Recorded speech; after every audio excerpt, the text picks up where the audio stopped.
ప్రవేశం లేకుండా పోతున్నది. నెక్స్ట్ 25,000 చేసే సెంట్రల్ గవర్నమెంట్ కూడా కట్ చేసే ఛాన్సెస్ ఎక్కువ ఉంటాయి. కాబట్టి ఈ నిర్ణయాన్ని తక్షణమే కాంగ్రెస్ ప్రభుత్వం వెనక్కి తీసుకోవాలని మేము స్టూడెంట్స్ యూనియన్ తరఫున కోరుతున్నాం. నా పేరు త్రివేణి, నేను students union joint secretary, currently students union joint secretary. నేను ఓన్లీ ఒక 2-3 పాయింట్స్ మెన్షన్ చేయాలనుకుంటున్నాను. ఆల్రెడీ హిస్టరీ అంతా చెప్పడం జరిగింది. అయితే నేను doctor RS Praveen Kumar sir హెల్ప్తో నేను ఢిల్లీ యూనివర్సిటీలో చదవడం జరిగిందనమాట. అక్కడ నాది డిగ్రీ అయిపోయిన తర్వాత జేఎన్యూలోనే మాస్టర్స్ చేయడం జరిగిందనమాట. 5 సంవత్సరాలు నేను ఢిల్లీలో ఉన్నప్పుడు ప్రతి సీజన్లో నా హెల్త్ ఖరాబ్ అయ్యేది. ప్రతి సీజన్ ఈవెన్ ఎన్విరాన్మెంట్ వల్ల మనకి హాలిడేస్ ఇచ్చేదనమాట. ఢిల్లీలో అసలుకి ఏ రోజు కూడా ప్రశాంతంగా బతకలేమన్నమాట. అట్లాంటి ఢిల్లీ ఎట్లయితే ఇప్పుడు ఢిల్లీ అవుతుందో, ఇప్పుడు ఈ 400 ఎకరాలలో ఏదైతే మనం ఆల్రెడీ మాట్లాడుకున్నట్టు కాంక్రీట్ జంగిల్ ఆల్రెడీ అయిపోయింది.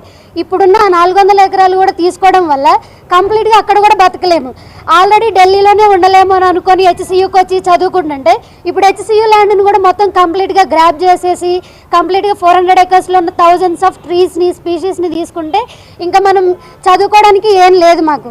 తర్వాత ఇప్పుడు నువ్వు డెవలప్మెంట్ అనుకుంటే కంప్లీట్గా ఇవన్నీ గవర్నమెంట్స్ వాళ్ళు కడుతున్నారు. ఇవి ఎంత డెవలప్మెంట్ చేసి కట్టినా కూడా ఫ్యూచర్లో గవర్నమెంట్స్ ఉండడం మనం ఉన్నాం. ఇప్పుడు హైదరాబాద్లో ఏదైనా ఫ్లడ్స్ వచ్చినాయి అంటే మాత్రం దాన్ని కంట్రోల్ చేయడానికి డిజాస్టర్ మేనేజ్మెంట్ అనేది చాలా ఇంపాసిబుల్ అయిపోతుంది. అట్లనే ఇప్పుడు 400 ఎకర్స్లో ట్రీస్ని, ఇది కార్బన్ సింక్, ట్రీస్ ఉంటే మనం ఏదైనా ప్రొటెక్ట్ చేయడానికి ఉంటుంది. ఇప్పుడు 400 ఎకర్స్లో ఉన్న అంత తీసేసుకుంటే సిటీ కూడా ఉండదు. ఫ్యూచర్లో మనం డెవలప్మెంట్ అని ఏదైతే మాట్లాడుకుంటున్నామో అది ఉండదు, మనము ఉండము అన్నమాట. సో అది మనం ఈవెన్ లీగల్గా మీరు ఏదైతే చెప్తున్నారో అది పక్కన పెట్టి అట్లీస్ట్ ఏమంటారు పికాక్స్ తర్వాత డీర్స్ యొక్క ఆర్తనాదాలైనా విని మీరు ఈ ప్రాసెస్ ఏదైతే ఉందో దాన్ని ఆపేసేయాలని మేము ఫస్ట్ డిమాండ్ చేస్తున్నాం. తర్వాత ఏదైతే ల్యాండ్ ఉందో అదంతా యూనివర్సిటీ పేరు మీద రాయాలని మేము డిమాండ్ చేస్తున్నాం.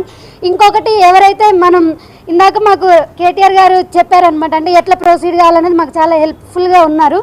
అయితే రాహుల్ గాంధీ గారు చెప్పినట్లుగా హస్దియా ఫారెస్ట్ ముంబై అది దాంతోపాటుగా అప్పుడు అంటే యూనివర్సిటీకి వచ్చినప్పుడు ఒక స్టేట్మెంట్ ఇచ్చారు, హెచ్సియూ స్టూడెంట్స్కి ఏ ప్రాబ్లం ఉన్నా సరే మేము పక్కకు వచ్చి నిలబడతామని. ఇది నెల నుంచి జరుగుతుంది. మరి రాహుల్ గాంధీ గారు ఎక్కడున్నారు అనేది మేము ప్రశ్నిస్తున్నాం.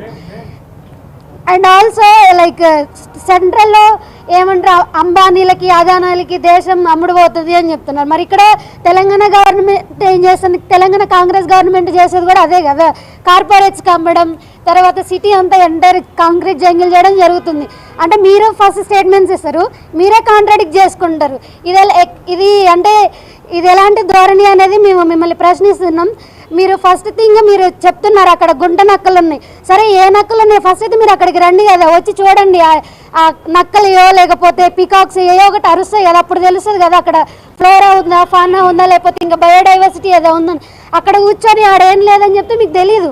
అక్కడికి రండి చూడండి, అప్పుడు మేక్ ద స్టేట్మెంట్స్ రైట్. అక్కడికి వచ్చి చూసిన తర్వాత చెప్పండి. సో మా స్టూడెంట్స్ యూనివర్సిటీ ఆఫ్ హైదరాబాద్ నుంచి మేము డిమాండ్ చేసేది ఫస్ట్ అది ఆపేసి first take in to account of environmental aspect first rather than all these legal aspects, because environment is first. It's not just about Hyderabad, ప్రపంచం అంతా గ్లోబల్ వార్మింగ్ అని తర్వాత అన్నీ జరుగుతూ ఉన్నాయి, సునామీలు కానీ అన్నీ వస్తున్నాయి. అవన్నీ కన్సిడర్ చేసుకొని మన హైదరాబాద్ని మనం ప్రొటెక్ట్ చేసుకోవాలనే ఆస్పెక్ట్ మనకు ఉండాలి. అంతేగాని ఏదో డెవలప్మెంట్ చేస్తాం అది ఇదని కాదు, ఫస్ట్ ఎన్విరాన్మెంట్ ఆస్పెక్ట్ కూడా మనం చూడాలి. సో యూనివర్సిటీ ఆఫ్ హైదరాబాద్ నుంచి మేము ఇదే డిమాండ్ చేస్తున్నాం అనమాట. Thank you.